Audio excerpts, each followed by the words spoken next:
Le grand reporter Gallagher Fanwick donne une leçon. 1000 enfants palestiniens ont été amputés sans anesthésie à Gaza.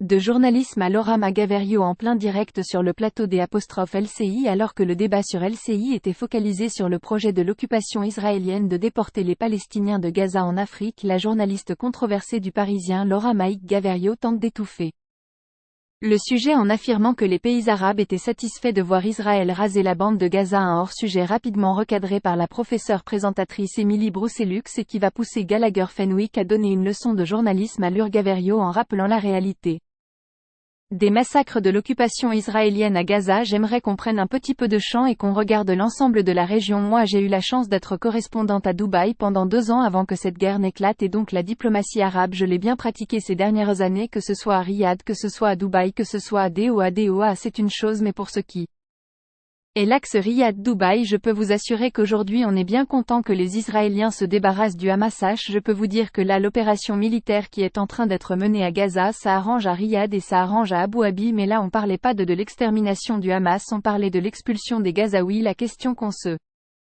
pose toutes et tous depuis le 7 octobre, c'est quoi la finalité de cette opération Israël? Il a plus de 22 000 morts à ce stade. En réalité le bilan humain il est bien plus élevé que ces 22 000 morts rapportés par le ministère de la Santé à Gaza. Une vaste majorité de ces personnes sont des femmes, des enfants.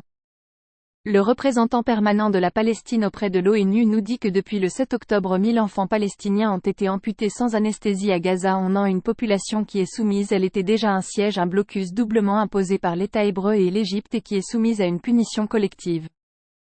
On empêche l'eau de rentrer, empêche le fou de rentrer, on empêche la nourriture de rentrer, on démolit de manière systématique tout l'appareillage sanitaire hospitalier. On dit aux gens de se déplacer vers le centre, on bombarde le centre, on dit aux gens de se déplacer vers le sud, bombe. Simplement une précision.